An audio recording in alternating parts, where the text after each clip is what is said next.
Well, hey, everybody, you're listening to Angel Nears, the podcast. Angel Nears is a Silicon Valley community for startup builders where founders and operators share their firsthand knowledge on how to build and scale startups. I'm your host, Oleg Kujakov, and our guest today is Ghalib Suleiman, a co founder and CEO at Polytomic, a San Francisco based software company that allows business teams to easily access all the data located outside of their home systems. Today, we're talking with Ghalib about the nuances of moving the business data where it's needed. But before we get into that, Ghalib, welcome to the show. Pleasure to be here. Thanks. Yeah, well, thanks for joining. We're excited to hear about you and what you're doing at Polytomic. But before we get into kind of the meat and potatoes of the show here, why don't you get us started? Tell us a little bit about yourself and how you got started in tech. Sure. I don't have any grand stories. Let's say I was hacking since I was 7, but I happened to study computer science and maths at university. Rather enjoyed both topics and enjoyed the CS part some more, and then got a tech job after that and haven't left tech since. Well, hey, sounds like a good fit. Pretty straightforward stuff. Yeah, I just have no adventurous stories from when I was 4 years old, writing assembly code or anything. Yeah, I mean, we get Yeah, a few of those here and there, yeah, but yeah. I people. like video games. I studied computer science. That's basically it. Good enough. Well, you're clearly very good at what you do. Give us the elevator pitch for Polytomic. Sure. Polytomic is a really easy to use tool to sync data between your internal systems within a company. That's really it. You want to move data into some business system somewhere. This is the easiest tool you can use to do so without bothering your engineering team. Okay. Can you talk about the need for that? Like, why as a business would I want to do that? Very typically, if you consider a B2B SaaS company, for example, and consider one with a sales team and a marketing team, the sales team will have what's called a customer success team.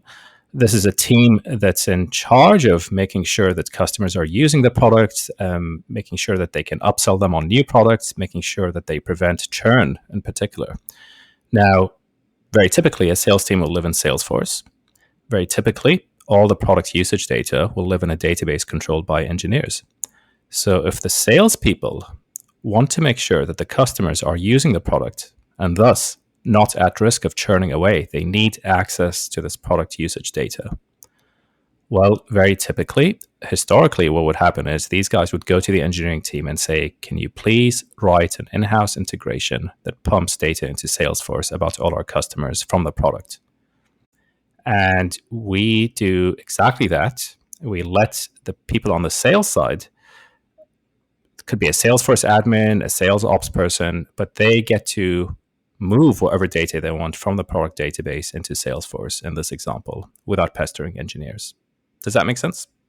Yeah, basically taking some of the load off of this job of moving data around so that the engineering teams can, free up a little bit more of their time.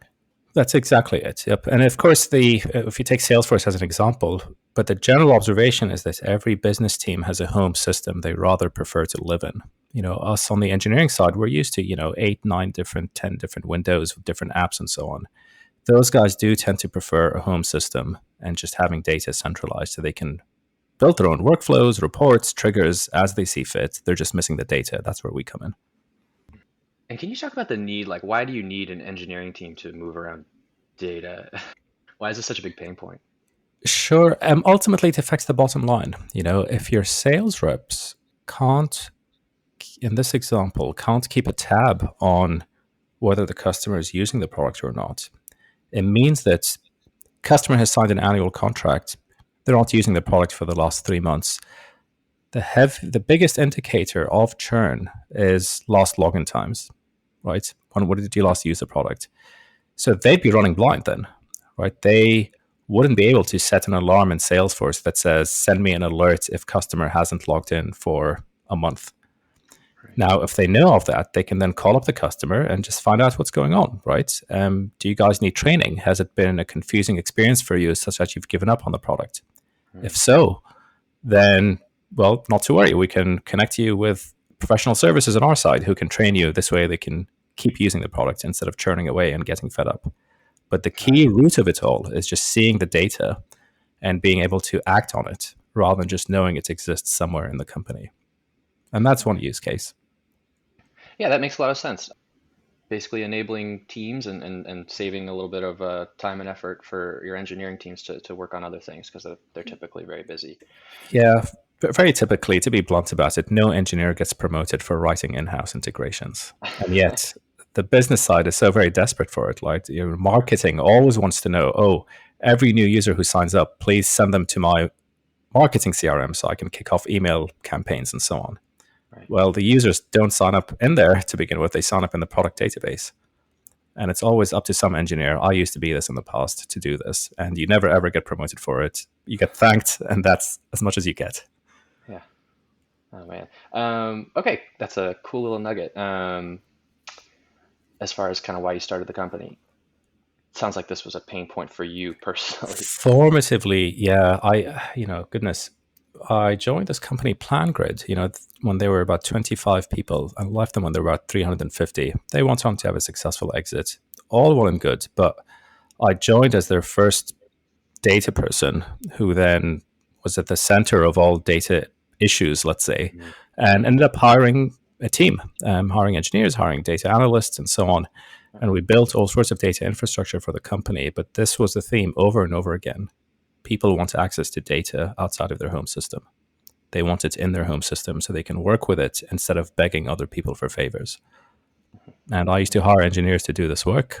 And well, we just decided to make a product because the engineers certainly don't like doing the work, paradoxically, given how important it is. Right. Yeah. So big need for it. And no Small. one wants to do it. Nobody wants to Yeah. do it. Yeah. So yeah, makes a lot of sense. We understand the need now for this kind of tool. Can you talk about your mission as a company? Yeah, in plain English, our mission is to make internal data accessible. There's it's not talked about too often, but within a company, data is split across so many different systems.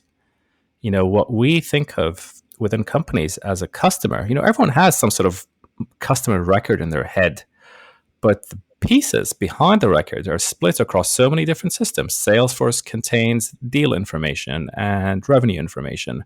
Your product database contains product usage information and all the properties there. Your customer support system contains tickets and what the customer was last talking about through that channel. There's just all this fragmentation. And again, the poor people on the business side who, again, have these giant, very capable business systems like Zendesk, like Salesforce, like HubSpot, and so on, are pretty much at the mercy of, well, the situation. They get to see customer data through a particular prism when in fact they want to see a wider view most of the time. And so our mission, again, plainly, is just make internal data accessible. There's a real issue with data accessibility within companies. And even though there's a laundry list of vendors throughout the decades working here, but it's clearly still an issue given the fact that we have customers. We wouldn't have been able to get them if there wasn't an issue. Right. So we just reckon we've just built something to make that a lot easier. Mm-hmm. And for those customers using your product, can you talk about like some of the benefits that they might receive from using a data integration software? Sure. The big one is being freed from pestering their engineers because we have a point and click UI. And so there's misaligned incentives here, right? Why don't engineers get promoted for this stuff? I think every VP of engineering would hate me for saying this, but it's true. VPs of engineering will serve the product often, right? So the CEO is going, hey, I need product, ship product, maintain product. Don't bring the servers down. It's never really a core issue for the engineering side. It is a core issue for the business side to get this data in their systems. So you now have misaligned incentives where the person with a problem is not the person with a solution. The person with a solution is the engineer. But they're not meant to be working on these things to begin with. They're meant to be building product. So the real big benefit the companies get is just being free to get whatever data they want into the systems they want on the business side, right? The business side gets to operate more autonomously than they used to before. Okay, so yeah, it basically lets your teams it set enables up their own them. data sinks, yeah, without bothering engineers, right? And sometimes, by the way, a chunk of our customers are also data people who aren't necessarily engineers, but sometimes what happens is instead of talking to engineering, the business side will go talk to the data team, since data teams are in vogue these days. and it'll be on some poor analyst who's meant to be analyzing data. It'll be on them to suddenly start writing scripts to pipe data into Salesforce. Mm, And they themselves will go, well, I'd much rather spend my time analyzing data. I'm not even an engineer technically, but I know enough to be dangerous. mhm. And so those guys will often just bring us in also because we're a no code tool. And they'll go, well, I'll click around in your tool, just get this done with, and then go back to analyzing data. Yeah, just trying to understand the market a little bit more. Is this for, small, adaptable teams that need to use tools to get their work done, or can this be used by kind of larger organizations? Is this a need for both groups? Definitely both groups. There's a wide variance in company size. The real commonality tends to be that you have at least one CRM in the business and you want data moved into it from your product. That tends to be a very common thread that pulls us in. Got it. And, this could be a 3-person startup who's just a bit more mature regarding having a CRM in place. That's pretty uncommon, but it does happen. Mhm, Could be a 10,000 person public company, mhm. right, who are busy with a team of data engineers writing integrations in all shapes and sizes. And the main Got it. benefit is, we can come in and go, well, forget about code because it's not just writing the code, right? It's maintaining it. You're having to pay engineers hundreds of thousands of dollars just to sit there and be present in case something goes wrong Mhm, or to make changes. The person with the problem has to go through these other channels just to get some changes made or some new piece of data sent over. And we mhm. just cut all that out. Got it. Okay, so let's try and understand some history. Can you talk about like how data integration has evolved within software development or software organizations? Sure. What's really happened is there's just been a SaaS explosion. That's really the big trend here. And back in the day, you didn't have such a thing called the cloud, so to speak. Everything was on prem. And, they've been data integration vendors. The great grandfather example was Tipco in the late 90s. And then they spawned, MuleSoft decided to be a more modern Tipco. They sold to Salesforce, 5 years ago for 6 billion or something. Um, and then you just had successive generations. Every generation has had 40 different vendors since the late 90s. But the real issue that's taken place is really the cloud. The same wave that's propelled Salesforce to great success, where people are okay having their sales data in the cloud rather than on prem. Mhm, It's the same wave that has sprouted all these SaaS companies, including us. And you now just have a million systems, and companies have just become very technologically mature. There's just been an explosion in SaaS companies, which means there's been an explosion in product data within companies, mhm, right? The live product data behind your online product. So that's just really it. There's been a great fragmentation of data that's come with the great explosion in SaaS. mhm. And this just results in data being split across so many different places and people wanting access to it. So it's kind of a natural, It's a natural natural. consequence of, Yeah, SaaS explosion. That's really it. yeah. Okay. Well, thanks for breaking that down. There are quite a few. There's a number of data integration companies. A few There's that a come to million. mind. Yeah, yeah. I got a few here. Zapier, Dell Boomi, Hmm. IFTTT, Talon, Hmm. SnapLogic, XPlenty, just Yeah. to name a few. So where Yep. does Polytomic fit into all this? The crazy thing about this data integration market is that there's different vendors depending on your use case. And so things like Expantre or Talent, they work best if you're doing bulk dumps into a data warehouse, for example, right? Zapier works best with personal use cases like, oh, new row in my Google Sheet, therefore fire off an email or a Slack message. Hmm, We fit in the realm of you want to move data in bulk to business systems. That's really where we fit in. And we just do things rather differently, such that you can get started in 5 minutes instead of going through 6 weeks of onboarding in an enterprise fashion. But that's really the use case. You have bulk data, you want to move it into business systems, and that's where you can come talk to us. hmm. What kind of business systems?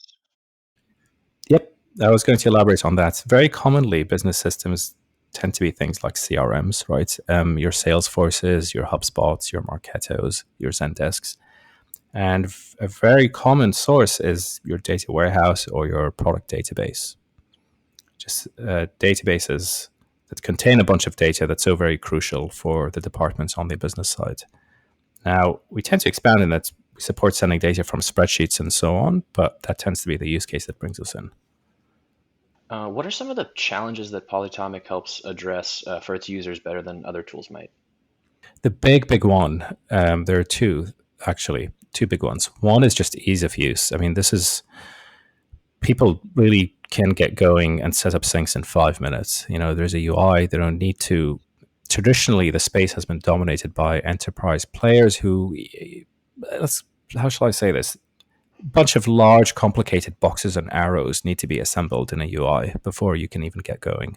Hmm. But we're way simpler in that you just surface the fields you want from your source systems, and then anyone can jump in and sync from field source to field destination and then walk away. And everything's live and updating. So ease of use is really the big one. And number two, scale also. This is a very hairy business to be in, technically, because every system has its quirks, every system has its API limits. Salesforce will shut you off if you keep sending it data it's beyond a certain point. So will all the other systems, but all to different degrees. There's really nothing consistent about how much each system can accept. And so there's a lot of sophistication on our side regarding just making this seamless for the user, where the user does not have to think about all this stuff. What are my API limits in HubSpot versus Zendesk versus Salesforce and all this stuff?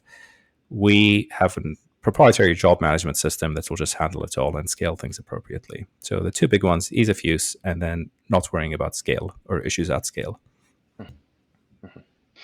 Okay, so there are a lot of players in this space. It's very competitive.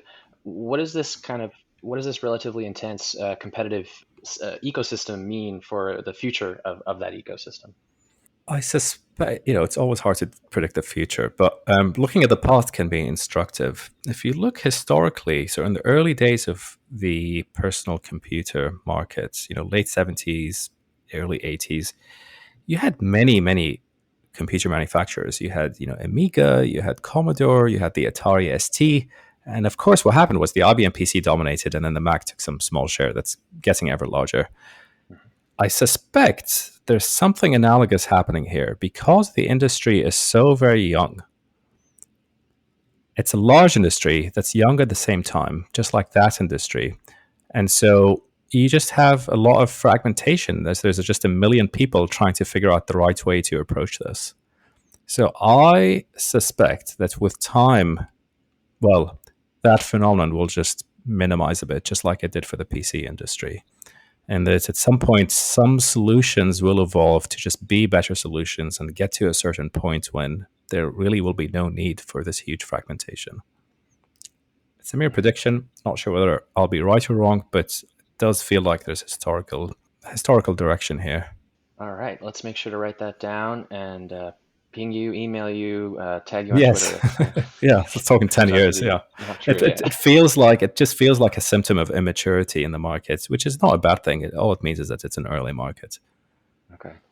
All right. Well, thank you for kind of going through the market with me. Let's talk about Polytomic. Mhm. Let's start here. Who are the people behind Polytomic? How to get started? Yeah, so there's me and my co-founder Nathan. How to get started? Well, I had the idea to start this. We both met at PlanGrid, the startup where I cut my teeth in data matters in depth, Mhm. and don't really intend to start a company after it. 4 years as a growing startup can sap quite a bit out of you. But a year after leaving that, yeah, had the idea, talked to Nathan, convinced him that there's something here that he should quit his job for and join me on. He went off and had a think, came back and said, yeah, fine. He happened to be having a bad week at work, which was great for me. And it's all worked out in that sense. I don't know what would have happened if I'd caught him on a good week. But yeah, he quit. We then, I think, applied to IC 2 weeks after he quit his job, and then got into IC a week after that, which was, it wasn't reliant on YC. He'd quit and we both endeavored before then, but it did work out in that sense. And as we got a check, some money to pay for living expenses. Yeah, and I know listeners are always kind of interested in YC and how the experience goes. So can you talk about it? What that was like for you? Sure. Now, our experience was rather exceptional because we were the COVID batch. COVID struck in March, so we started in January. Uh-huh. and COVID struck in March with the lockdowns and so on. So it was a very uniquely strange time as Mhm. far as YC goes. What happened was, oh goodness, it's trying to jog my memory. Yeah, I do remember at some point we were gathered on Zoom and told, you know what, there's just no more dinners, no more events. It's all over. And you're all fundraising in, I don't know, 2, 3 days or whatever it was. And usually you go through YC and in the ramp up to demo day, your last, you know, 2, 3 weeks are just practicing pitches, getting live feedback, and so on. All that went out the window. Demo day was brought forward because the markets were beginning to tumble. So, as far as how the experience went, I suppose initially it was okay, and very quickly it became not okay. Um, to compound all this, we were actually building the wrong app. We had the right vision, but the execution was just all wrong. The thing that the actual product we started with, Hmm. we didn't really have any customers at the end of YC. We kept talking, and the thing just wasn't selling. And really, we'd made something that was maybe 2x better than everything else, and not 10x better. Hmm. So we'd get into all these conversations, and every week at YC, we'd go back to our partners and go, yeah, we think the sale's about to happen now, any day now. And, we'd say the same thing week after week after week. Mhm. But the reality is that our product just wasn't that much better. And then COVID hits, there's no demo day. It was quite a struggle to raise money, I have to admit. We had a nice, speedy round 6 months after COVID, but during that time, it was quite a struggle. So let's see, how was YC? Well, take our experiences and multiply it across 200 companies or whatever it was, and that's how it goes. You're really just Com- trying to figure things out. Yeah, complicated. Yeah, how did you pivot or talk about, what that was like? Yeah, well, so we had the vision in my head regarding how this app should work. Now the thing is that initially it just felt too hard, and so we really compromised away from an ambitious idea a bit and just made our product in an easier to build Mhm. fashion. And what happened is, we kept trying to sell and sell and sell. And at some point, it was just clear that we'd get into conversations, but nothing would actually happen because Mm. people had these alternative integration tools. And while ours was better, it wasn't better enough to warrant them switching away. Right. And I think just struggling to raise money based on this, because, I must have pitched, goodness, after YC, like 50 investors who all said no.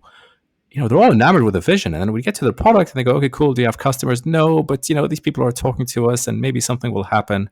Mm. And the investors, at some point I noticed there was a common thread. They'd go, well, we love the vision. This was a very common response. Love the vision, love the vision. How are you going to get there? And my response was always, we'll figure it out. It's not this, but we'll figure it out. And of course, right, you have some investor who's looking to plow $2 million into a company. You'd go, well, it's not really good enough. Hope and a prayer. But that's all we had. And after going through that, which was exhausting for me, no after no after no, Of course. um, at some points in the summer of last year, I remember just sitting down with my co-founder and going, you know what? Let's just attack the vision directly. Let's solve these hard problems. And who cares? We'll struggle, but at least it's more interesting than compromising. That was it. So we just threw out everything last summer. Was it July, beginning of July or something, and just rebuilt the whole thing.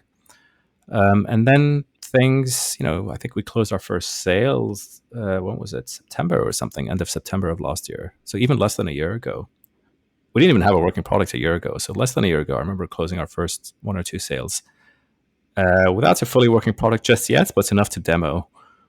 And then things just started taking off from there. Yeah, we closed the sales, panicked, realized we need to actually make a working app that works in an industrial strength fashion, not just in our demos. Mhm. Scrambled there and deployed some stuff, and then had a very easy time raising money in November of last year. But I've Wow. seen both sides, being rejected by everyone and being the belle of the ball. It was quite the journey, I have to say. Yeah, quite the leap of faith there to throw everything out. All right. Well, now let's talk about this new product you built. Why is the timing right for this product, this company now? Yeah, the big phenomenon is probably what I mentioned earlier, just SaaS explosion. And people do have, there's a certain semblance of SaaS fatigue. People really don't, especially on the business side, really don't like opening up a million apps just to get work done. Mhm. And so there's SaaS explosion, customer data being split. SaaS itself exploding also means that way more companies suffer off this problem, where they have a product that contains that has a database underneath the hood contained by engineers, and they want data out of it. When there were 5 SaaS companies, there were only 5 people on the planet who had this problem. And now there's all these SaaS companies, which means they all have a sales team and a marketing team, and they all have an engineering team, and all the sales and marketing people want data from the engineering team regarding the product itself. So that's probably the trend regarding why now. This has just become a common enough problem, which means it's a large enough market, which means the VCs are happy to fund this sort of thing. The other bit, I think, because one can look at that and go, yeah, but data integration companies have existed, right? So why you in particular? We've implemented things differently, and there's a certain element of, how shall I say this? The ideas produced by humanity, the level of ideas just change with time. As we look at software or any technology, really, the next generation of people always have better ideas than their previous generation. And so I think there's just something about the history here that we've just gotten to a point where the simpler ideas and data are clear, they've been implemented, and there's just a natural evolution now to just build on those and stand on those giants, so to speak, right, on their shoulders, and just do things differently or better. So you've mentioned kind of the no code aspect of your product.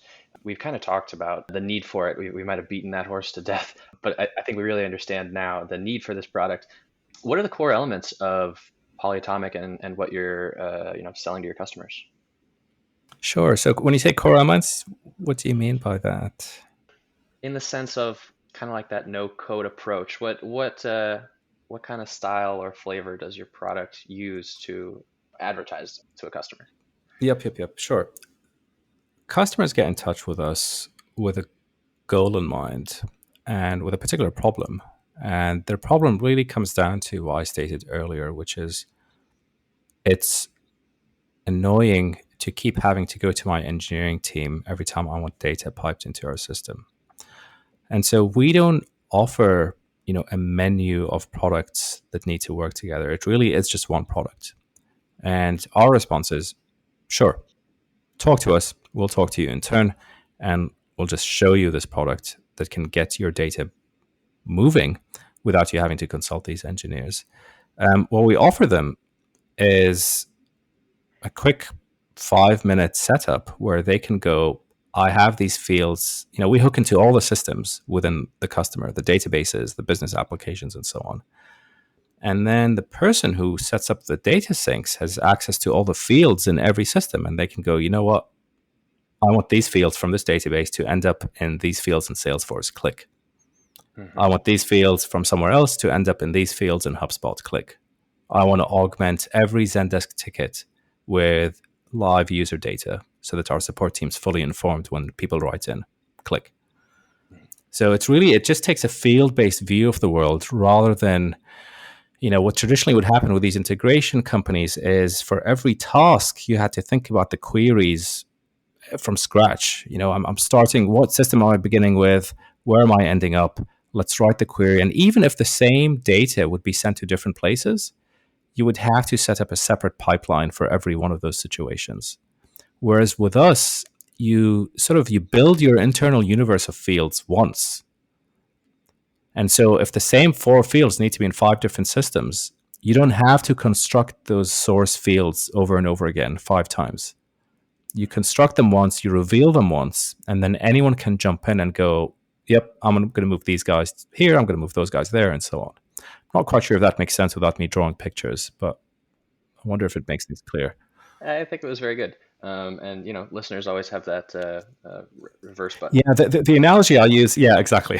The analogy I use with the customers is, or even anyone who asks, is it's just like a restaurant menu in the sense that a restaurant gives you a menu of food to choose from. You've got your appetizers, your main courses, your desserts, aperitifs, and so on. We let the customer construct their internal menu of data from all their sources, and they build this menu once. And then anyone can jump in, look at the menu on offer, and grab bits and pieces into their own systems. Got it. Perhaps that's a bit more accurate. That makes a lot of sense. And metaphors are always great. Thank you for sharing. Let's take a look under the hood. Talk about your tech stack and what important choices you might have had to make early on in regards to your technology stack. Mm. It's hard to sort of claim too much credit in this. Frankly, every startup ends up with choices they regret, and that's the stuff you tend to think about. And it's so hard to anticipate things. So I'm not one to take too much credit here, but we're certainly glad to have picked, you know, on the front end, there's a very classic stack now. I pick TypeScript and React, and that's what we use on the front end. Nothing controversial there. On the back end, we are particularly glad because there's more variance and choices there. We're particularly glad to have picked Go as our language that we use. It's quite suited to infrastructure work. It does have native concurrency support, which is we make very heavy use of. So the sort of general infrastructure, systems, concurrency, space of problems is quite well suited to be addressed by Go, and that's something we're glad for. I think absent that, I can't claim credit for too much. You do always just run into problems with scale and so on. Every sort of generation of customers results in you learning how to evolve your system. So I won't claim too much, or I won't make too many statements of grandeur there. I do shy away from them. But we're certainly glad to have picked Go. I'll say that much. Okay. Well, I'm glad I asked. I hope, it's always interesting to hear what people say. And, little tidbits like that can always help someone if they're starting their own company and have to make decisions. It's absolutely valid. Yeah. Sometimes one has to shy away, and that's, my co-founder is a CTO, and I don't code anymore. I used to code when we were two people, and I've stopped now since we have a team. And I do always squint at the CEOs who speak too much on behalf of how the engineers feel. Because I do wonder, right? Are the engineers listening going, excuse me, that's just not how things actually work. But so, how happy is everyone with the choices we made early on? I hesitate to really answer that question, but I can tell you what I feel. Some engineer cursing you and yeah, it's very possible. It's very possible. I'll just take it with a smile on my face and go, great. Well, that's your job to just change it. All right. Well, let's move on to milestones. You've only been around, well, this iteration of the product for less than a year now. Yeah. But if that's the case, maybe pivoting was one of your first key milestones. I'm not going to put words in your mouth. What are some of the key milestones that you've achieved along your journey so far? There's really one key milestone, which is acquiring the customers we required. Can't list the exact number and so on, but it's just a huge range. It's large companies, medium-sized companies, small companies. As far as milestones, we really just like addressing customer needs as fast as possible. And there have been so many problems we've encountered on the way that initially seemed intractable or even too difficult to be practical, which I suppose that's what intractable means, perhaps. Those are really the milestones I'm glad of. That the first time someone tried syncing 4 million records to our system, well, it was early on, but it did bring things down for our nascent set of customers. I think it was over a weekend or something. It's just a milestone that sticks out, right? Where you just look at this sort of thing and rejig your systems to be able to handle scale. Thus, feature customers just have things work, no one blinks twice, and everyone's happy. Those are the milestones that really feel the best, right? Customer does something you never expected. You not only end up addressing it for them, but for others as well. So, quick follow-up, is there a future milestone that you have in your sights that you're looking to achieve? There's certainly a revenue milestone, although I don't want to mention it, and please forgive me for this. I know it's so very trite, right? So founder not wanting to mention things, but there's certainly one in mind. Hiring is a big one, and that hiring is not a milestone anyone cares about, but we do care about it internally. There's just so much to do that it's very difficult to find any day when people aren't overwhelmed with work. It's just how things go, right? Customers want this, current customers, future customers, all the stuff we'd like to do that no customer has ever brought up, all gets mixed in. And we do, it certainly would be nice to even, double the team in less than a year. Totally. I'm sure that resonates with a lot of folks. Let's talk about your customers. Who's buying your product? They tend to be B2B SaaS companies. And again, it's everything from the tiny startups to the large companies. There's not so much to say regarding a particular niche, but this is a common one across them. Sort of B2B SaaS, there's a sales and marketing effort, which means they have sales and or marketing systems. There's an online product, which means there's a product database or a data warehouse. And the guys on the business side want the data flowing into their systems. So it's a pretty wide range of companies. It's everything from the enterprising, very experienced founder who has worked in marketing for 10 years and is now the founder of a 3-person startup. So he set up a CRM, right? This person now wants data in it. You can imagine a 10,000 person company with Salesforce. They have a CRM. They want data in it too. So Right. there's a lot. Yeah. All right. Well, next question, and this one's on the list. I'm not sure if this will stay in the interview because I feel like we've talked about this. Some of your early customers include Brex, ShipBob, SourceGraph, and Vanta. What are they buying? Can you talk about some of the use cases for these early customers? Yeah, sure. So very typically, I'd say the customer success use case is a big one. Sales team sitting in Salesforce wanting to monitor various product metrics from within Salesforce. Sales team used to talk to engineering to get them to build this stuff in house, or maybe even they use in some cases, right? They're using some other integration product that was very onerous to modify because these companies are all growing, right? So there's always new data to start piping in. Hmm. It's not like you set up your integration and then you leave it. It is a living, breathing creature that needs to keep maturing, changing, new pieces of data moving. And so in some cases, they were just using a tool, an existing vendor that was just very onerous for this particular task. Every time things had to be modified, they had to spend a week changing things, testing things, right, fighting the system. So it's usually in this situation. The root issue is that salespeople in Salesforce or marketing people in HubSpot or whatever it is wanting data from the product. Oftentimes, they'll have an internal implementation that takes a long time to keep up to date with the latest data that they have. And so we come in and go, you know what? Forget engineering, forget this onerous tool, just use us, and everything's quick and easy. How about the business model? How do you guys make money? Very boring answer, I'm afraid. With B2B SaaS, so we do the annual contracts and charge a fee for them. Yeah, I really wish I had something thrilling to reply with, but just one of many in this sense. Well, you got to do what works, right? Yeah, I wish I could talk about crypto arbitrage or something, but no, that's not us. Yeah, you're not working on a blockchain type of deal? No, no. Somehow, I'd love to. If there was a day when we could work blockchain into this company, well, I'd be thrilled. But I can't quite figure out how. All right, well, let's move towards our closing questions.